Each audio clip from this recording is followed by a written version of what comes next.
Shalom, Bapak Ibu Saudara, kita teruskan studi kita kristalisasi masih di kitab Yeskil. Dan kali ini kita ambil tema dari pasal 16, ini satu pasal ceritanya panjang. Itu judulnya, Elai memberi judul Yerusalem yang tidak setia, atau bahkan di bawahnya dibikin Tuhan itu memungut Yerusalem menjadi istrinya. Nah, kita perlu tahu bahwa cerita ini cerita semacam analogi ya, kesamaan. Analogi itu artinya bicara sesuatu, mengumpamakan sesuatu ya. Dalam hal ini Tuhan mengumpamakan Tuhan sebagai suami mengambil istrinya Yerusalem, dan tapi digambarkannya benar-benar ceritanya ya. Jadi sehingga kalau dibaca secara letterlek pengertiannya bisa jadi jorok gitu. Karena banyak orang juga menganggap perjanjian lama ceritanya jadi jorok karena ini dibukakan apa yang sebenarnya. Tapi itu suatu analogi, suatu bahasa ya, menyampaikannya dengan diumpamakan. Nah, jadi kita nanti ya tentu kita tangkap maknanya ya, bukan kita secara harfiah, bukan begitu ya. Nah, ceritanya begini. Jadi dikatakan ayat 2 ya. Saya baca dulu ceritanya dengan cepat dan berapa intinya aja juga, yang kita nggak usah baca yang bagian-bagian yang tidak baik untuk langsung kita bicara begitu ya. Tapi dengar ya, pengertiannya tetap ini adalah suatu bahasa perumpamaan atau bahasa yang bersifat analogi lah ya. Jadi begini, dia dipandanglah Israel itu, Yerusalem ya, perbuatan ini Yerusalem itu mewakili daripada bangsa Israel, secara khusus kerajaan Yehuda. Karena pada waktu Yeskil menyampaikan ini, itu kerajaan Yehuda sudah tinggal 11 tahun. Raja terakhir itu Sedekia. Dia 11 tahun dia sebelum keruntuhan kerajaan Yehuda pada tahun 586 sebelum Masehi. Jadi pembicaraan ini khusus untuk sebenarnya kerajaan Yehuda ya. Tapi diumpamakan Yerusalem itu sebenarnya seluruh bangsa Israel termasuklah ya. Dikatakan di sini, asalmu itu, kelahiranmu dari tanah Kanaan, ayahmu orang Amori ya, ibumu orang Heti. Waktu engkau lahir katanya, orang pandang enteng engkau dibuang ke ladang ya. Jadi sebagai bayi gitu ya, tidak berpakaian, dia telanjang begitu.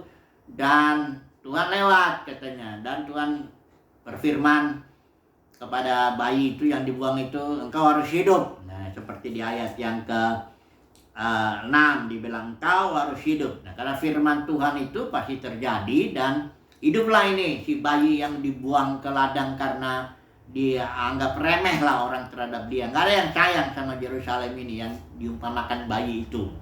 Kemudian tumbuhlah dia, bayi ini, dan tapi masih belum berpakaian, dan sudah sampai masa kalau perempuan tuh masa dewasa lah ya. Sudah kelihatan tanda-tandanya secara fisik bahwa perempuan ini sudah sampai kepada masa dewasa ya. Nah, kemudian di ayat yang ke-8 dikatakan di sini, Tuhan itu mengambil ya perempuan ini atau Yerusalem ini menjadi istri dengan mengikat suatu perjanjian. Nah, dikatakan di sini ayat 8 itu, dengan sumpah aku mengadakan perjanjian dengan engkau, demikianlah firman Tuhan, dan engkau aku punya. Nah, perjanjian ini tentu sifatnya seperti suami dengan istri, karena memang suami dan istri yang menikah itu sebenarnya terikat oleh suatu perjanjian ya.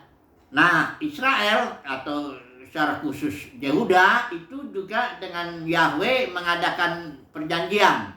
Sifatnya perjanjian antara suami dan istri. Kalau nanti kita lihat ya sebentar di Yeremia 31, itu bersifat perjanjian lama, itu bersifat suami dengan istri. Jadi suami itu Yahweh, istrinya itu Yerusalem atau bangsa Israel. Makanya kalau nanti kita lihat di kitab Wahyu itu Yerusalem baru itu mempelai anak domba itu kenapa disebut dia istri mempelai ya, perempuan ya karena memang sifat dasar perjanjian lama itu adalah perjanjian antara suami dengan istri. Beda dengan perjanjian baru nanti itu bersifat seperti bapa dengan anak. Nanti Yesus yang membuat perjanjian itu ya. Dengan antara El Elyon dengan orang percaya, gereja ya. Nah, jadi ini di ayat ini langsung terus setelah Tuhan ambil itu Yerusalem menjadi istri dan ini dihiasi lah ya, dikasih makanan yang apa semuanya, pendeknya dikasih pakaian yang bagus semuanya, sehingga katanya dikatakan sini engkau menjadi sangat cantik sehingga layak menjadi ratu. Artinya yang dari bayi yang tidak berpakaian ya dibuang di ladang, akhirnya Tuhan ambil ya menjadi istri dengan suatu perjanjian, dikasihlah makanannya, pakaiannya, perhiasan semuanya lah, dan akhirnya menjadi dikatakan sini sangat cantik sehingga layak menjadi ratu. Ini ceritanya ya.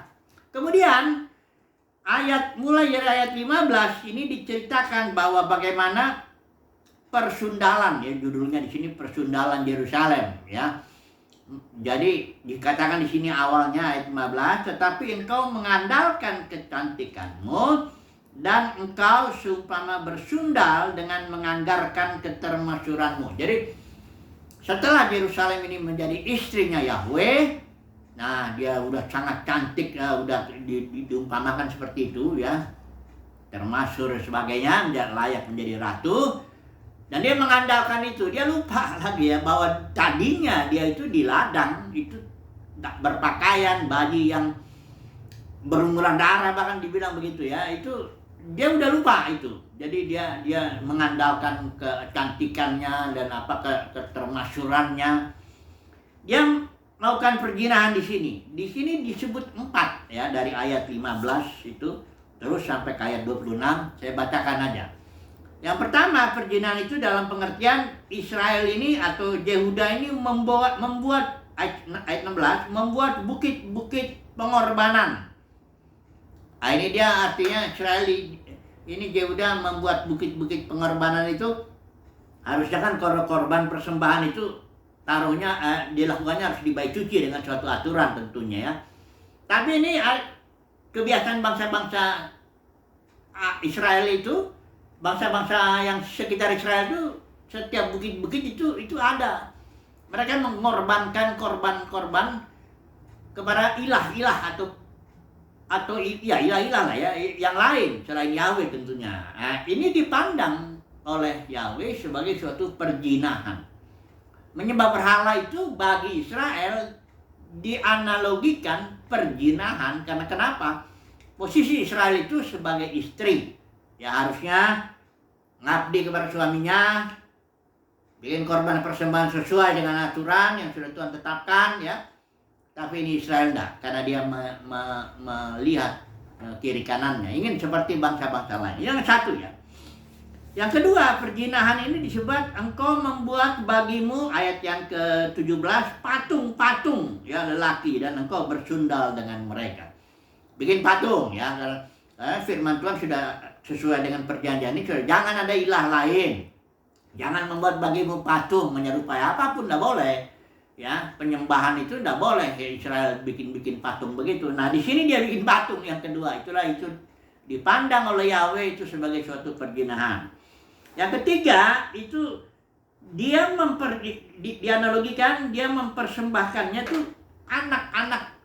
Dipandang lah ya Yahweh dengan Israel ya setelah menjadi suami istri memiliki anak-anak. Nah, anak-anaknya ini dipakai oleh Israel untuk dikorbankan ya, untuk menyembah berhalanya itu ya. Kemudian yang keempat, langsung aja dulu kita di sini. Di sini ayat 26, engkau bersundal dengan orang Mesir. Maksudnya orang Mesir bersundal dengan orang Mesir itu artinya mengandalkan orang Mesir, ya, orang Mesir, Asyur, Kasdim ya. Jadi kalau orang Israel itu mengandalkan bangsa lain, ini dalam kasus Raja Zedekia juga begitu. Raja Sedekia udah dibikin suruh janji dia dengan Raja Babel untuk dia bersandar kepada Mesir untuk minta pertolongan. Nah, jadi pertolongan itu minta pertolongan atau mengandalkan, kalau Israel itu ya, kasus ini mengandalkan bangsa-bangsa lain atau bahkan mengandalkan dirinya sendiri, itu dipandang perzinahan. Karena orang Israel harus mengandalkan Tuhan, ya. Percaya kepada Yahweh, mengandalkan Yahweh, ya. Itu yang seharusnya. Tapi jadi kalau mengandalkan yang lain, ya, ada kasus ini kan orang Mesir, Asyur, Kasdim, sebagainya, itu dipandang perzinahan. Nah, kalau kita melihat di sini ya, kita ambil dulu suatu kesimpulan lah ya. Apapun yang dilakukan Israel atau Yehuda, kalau bukan, karena ingat perjanjian, karena Tuhan itu Tuhan perjanjian, dia sangat menghormati perjanjian, sangat memegang teguh perjanjian Tuhan kita itu, ya. Sehingga kalau ada orang yang ini Israel itu sudah ikat perjanjian sifat dasarnya suami istri, nah kalau dia melakukan tadi itu ya, bikin bukit pengorbanan, bikin patung, udah gitu mempersembahkan korban anak-anaknya disimbolkan begitu, atau dia mengandalkan bangsa-bangsa lain, itu dipandang sebagai suatu perzinahan. Oke, setelah itu kemudian kita lihat di ayat 53 mulai, disitulah ada Tuhan memulihkan. Nah, jadi ini pemulihan Tuhan itu bukan karena dalam Yeskil itu banyak kali Tuhan bilang karena namaku, aku bertindak untuk melakukan pemulihan ini. Bukan karena engkau, kalau engkau udah jelas kan berzina, kau sudah jelas meninggalkan aku. Tapi Tuhan bilang, aku bertindak demi namaku. Artinya begini, nama itu bukan artinya YHWH itu nama begitu pengertiannya, bukan kayak nama manusia, enggak. Nama itu mengekspresikan karya Tuhan, pemuliaannya, karakternya, ya, perbuatan-perbuatannya. Nah, Tuhan ketika dia berbuat sesuatu kepada bangsa Israel, itu sebenarnya Tuhan itu dikatakan membuat nama bagi dirinya. Nah, nama di sini itu Yahweh. Yahweh itu artinya sebenarnya Tuhan perang. Kenapa? Karena memang Tuhan berperang dengan 7 bangsa itu kan bagi Israel, ya. Jadi Tuhan membuat nama, dan kalau nanti namanya itu kudus dan itu di bangsa-bangsa lain melihat bahwa Israel itu melakukan dosa, semuanya meninggalkan Yahweh, itu artinya mencemarkan nama Yahweh. Dalam pengertian bukan namanya YHWH-nya itu, bukan itu, ya. Kalau di kitab Wahyu itu nama Tuhan para pemenang itu ditempel di dahi. Itu bukan berarti ada tulisan di sini. Itu jangan menafsirkannya, jangan, nama itu bukan harfiah pengertiannya. Tapi itu nama itu menggambarkan karakternya, kemuliaannya, perbuatannya, karyanya, dan sebagainya begitu ya. Nah, jadi Tuhan bertindak memulihkan. Kalau lihat ada ayat 53 itu sampai nanti ayat 63 habis, Tuhan bertindak buat perjanjian baru. Kita lihat di sini selain yang lama ini, karena yang lama ini udah dilanggar, dan Tuhan buat yang baru, karena Tuhan itu selalu membuat yang baru kalau yang lama ini, karena mau direparasi bagaimana ya, udah gagal, udah hancur ya. Nanti kalau kita lihat kalau gereja udah jatuh juga, Tuhan tidak pulihkan lagi kembali ke gereja semula, enggak gitu cara Tuhan. Tapi Tuhan bekerja melalui para pemenang untuk menggambarkan gereja yang udah jatuh itu. Nah, nanti kita lihat di sini. Kita lihat langsung aja lah kitab Yeremia, karena di kitab Yeremia kita bisa bantuan ya. Kitab Yeremia ini jelas di situ mengenai perjanjian. Yeskil juga jelas ada. Coba saya baca dulu ya, Yeskil 36 ayat 26 sampai 27. Ini pembaruan Israel itu dengan cara membuat perjanjian baru. Karena yang lama udah dilanggar, udah. Dan bahkan nanti kalau kita lihat kitab Ibrani itu sudah mulai punah ya. Coba saya baca dulu ya. Karena di dalam Al-Quran ini sering dikutip-kutip di perjanjian lama, khususnya hukum perpuluhan, hukum buah sulung lah ya. Yang mana-mana yang enak-enak lah ya. Kalau korban-korban nggak dikutip itu. Coba kita lihat Ibrani 8 ini, ayat 13. Oleh karena ia berkata-kata tentang perjanjian yang baru, ia menyatakan yang pertama, yang perjanjian lama, sebagai perjanjian yang telah menjadi tua. Dan apa yang telah menjadi tua dan usang telah dekat kemusnahannya. Jadi Tuhan tidak lagi berkarya kepada bangsa Israel atas dasar perjanjian lama ini, karena ini udah hancur ya. Begitu datang yang baru, nanti saya jelasin dulu yang baru ini itu dibuat oleh Yesus itu yang lama nggak lagi ya. Makanya dalam Yerusalem baru, kepemulihan itu nanti kalau saudara lihat di Yerusalem baru, nggak ada lagi bait. Kalau karena bait itu simbol kehadiran Tuhan yang terkait dengan perjanjian, yaitu perjanjian lama. Kalau perjanjian lama itu bait itu gedung dengan segala peraturannya yang 3 itu, ada ruang kudus, ada pelataran, ada ruang kudus, ada ruang maha kudus, peralatan juga di situ semua. Kalau di sini bait itu perjanjian baru itu baiknya orang. Rumah Tuhan itu orang, rumah Bapa juga orang. Mempelai anak domba ya itu juga orang semuanya ya. Nah, coba baca dulu ini ya, Yeskel 36 ayat 26 ya. Ini disinggung di sini mengenai perjanjian baru itu apa isinya. Nanti kita minta bantuan di Yeremia karena itu lebih bagus ya, lebih jelas ya. Yeremia 31 ayat 31 itu. Coba kita baca dulu di sini, Yeskel ya, 36 ayat 26.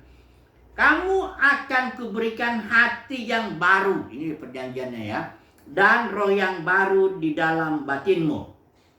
Aku akan menjauhkan dari tubuhmu hati yang keras, dan kuberikan kepadamu hati yang taat. Kemudian ayat 27-nya, rohku akan kuberikan diam di dalam batinmu. Jadi ada 2 hal di situ. Perjanjian baru itu sifatnya sangat batiniah ya. Yang pertama dikatakan di sini, aku akan berikan hati yang baru, roh yang baru. Itu satu. Yang kedua ayat 27, rohku, Roh Kudus akan kuberikan masuk dalam batin.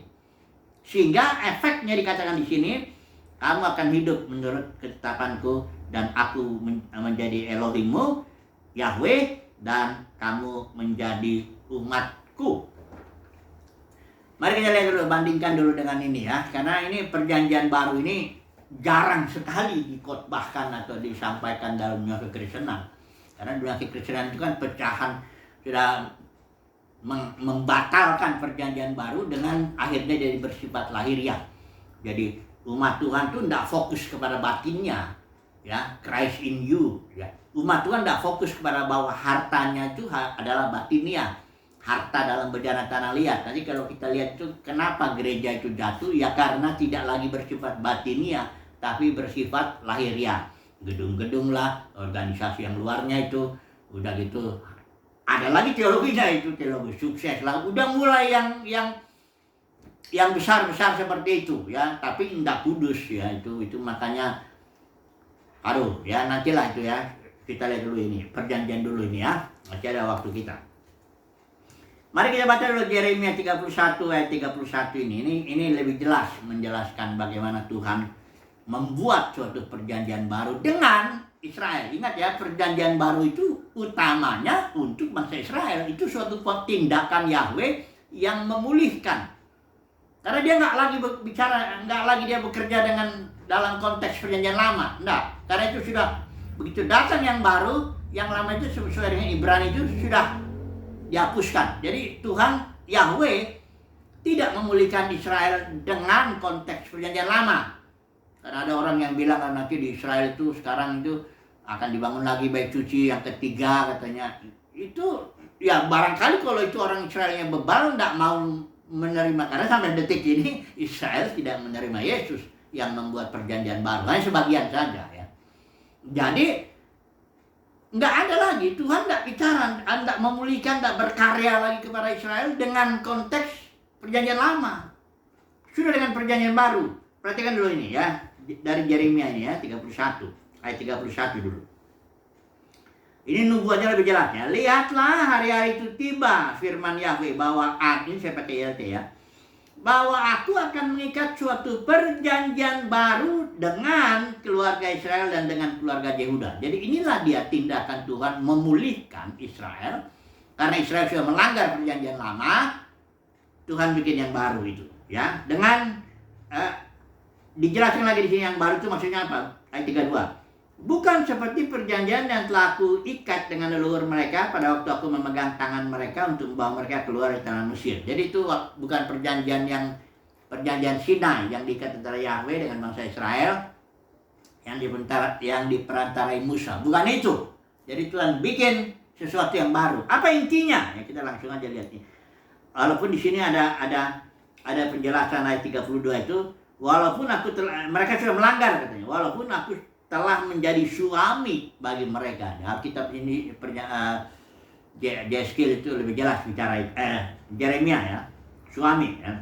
Nah, ayat 33 inilah intinya perjanjian baru yang Tuhan membuat itu. Aku akan meletakkan Tauratku dalam batin mereka. Jadi Yahweh sendiri kan kalau perjanjian lama itu Tauratnya ada di dua loh batu ya, dengan segala ketetapannya dan peraturan-peraturan ada. Tapi nanti Tuhan taruh Taurat ini masuk ke dalam batin. Jadi perjanjian baru itu memang batiniah ya. Nggak lagi hitam di atas putih, nggak lagi aturan-aturan. Dalam kekristenan ini banyak aturan-aturan. Aturan agamawi, aturan perpuluhan, harus datang ke gedung ini, gedung itu. Saudara lihat kalau Yesus itu ngomong sama perempuan Samaria, ibadah itu bukan lagi soal gunung ini, gunung itu. Ya, tapi ibadah itu sudah batinnya dalam roh dan realita. Realita itu artinya bukan simbol. Ya, kalau emang Israel itu ibadahnya emang ibadah simbol ya. Perjanjian lama itu simbol ya. Sementara perjanjian baru realitanya ya. Realita itu kebenaran ya. I'm the reality kata Yesus itu. Itu realita aletheia itu artinya apa adanya sesuatu. Sudah bukan lagi simbol-simbol ya. Nah, ini dikatakan di sini Tuhan perjanjian baru itu isinya aku meletakkan Tauratku dalam batin mereka dan menuliskannya di dalam hati mereka. Efeknya sama tetap. Aku akan menjadi Elohim mereka dan mereka akan menjadi umatku. Nah, jadi kita melihat di sini perjanjian baru atau tindakan pemulihan Tuhan kepada Israel itu sudah konteksnya yang sudah perjanjian baru. Itu aneh kalau dunia kekristenan masih ngutip-ngutip perjanjian lama, hukum-hukumnya dibawa. Ya karena memang gereja sudah jatuh ya. Tadinya dia tuh bersifat batinnya ya. Gereja mula-mula itu ibadahnya dalam roh dan kebenaran. Mereka hidup dipimpin roh. Istilah Roh Kudus di dalam Kisah Para Rasul yang 28 pasal itu, istilah Roh Kudus itu ada 70 kali. Roh memimpin, roh melarang, bisikan roh, penuh roh, itu semuanya. Kenapa? Karena gereja mula-mula itu betul-betul mutlak dipimpin roh.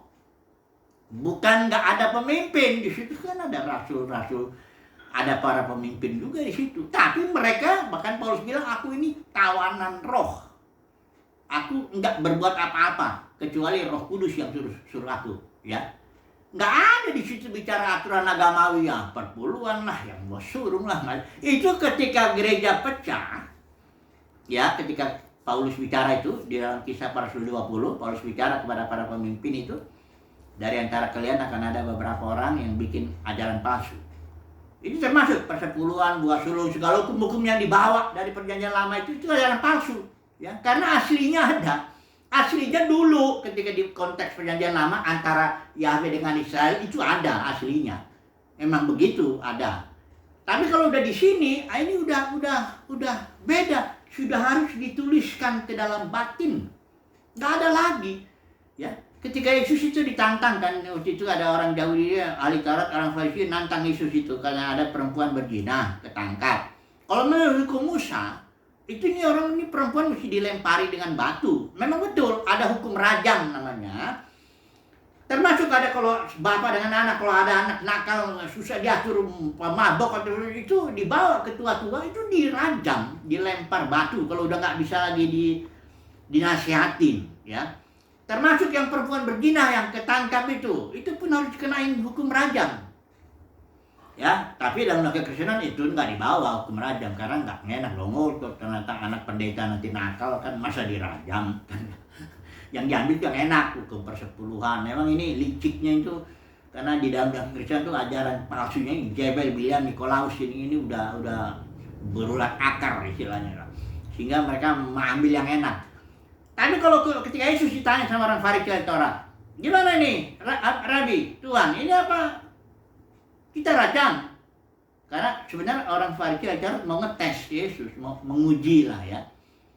Ini orang Yesus ini yang ngaku-ngaku Mesias ini sebenarnya taat hukum Taurat enggak? Dia tahunya begitu ya, kalau dia harus. Nah, Yesus jawabnya apa? Yesus tulis itu, dia turun, dia jongkok tulis. Nggak dikasih tahu tulisnya apa, karena perbuatan Yesus itu sebagai suatu perbuatan tindakan simbolik lah, bahwa hukum rajam yang kalian itu bicarakan kepadaku, aku tuliskan dalam tanah hatimu. Aku tuliskanlah itu ya dalam tanah. Orang Farisi terus desak Yesus. Jadi bagaimana ini? Mau dijalankan nggak ini hukum Taurat yang tertulis itu, hukum di dalam dua loh batu, atau tidak? Yesus, inilah yang Yesus tafsirannya. Kalau hukum Taurat yang tertulis itu ditulis dalam batin, tindakan simbolik Yesus itu tulis dalam tanah. Tafsirannya begini. Yang pertama, siapa di antara kalian yang tidak berdosa, lempar dulu batu. Kalian dulu lempar batu itu, ya. Kedua, nggak ada yang lempar batu ya kan, karena semua orang orang Farisi ahli Taurat semuanya berdosa kan. Dia nggak mau. Yang kedua, ketika Yesus bilang, "Hai perempuan, ada nggak yang lempar?" Nggak ada. Yesus bilang, "Aku mengampuni engkau, aku pun tidak melempar batu kepadamu." Ini tafsiran kedua, hukum rajam yang ditulis ya. Ada ini ya. Jadi hukum batinia. Hukum batinianya, siapa yang nggak berdosa itu yang nomor satu lempar batu. Yang kedua, hukum pengampunan. Yesus bilang, "Aku tidak melempari juga engkau." Hanya yang ketiga itu berupa nasihat. Jangan berbuat dosa lagi.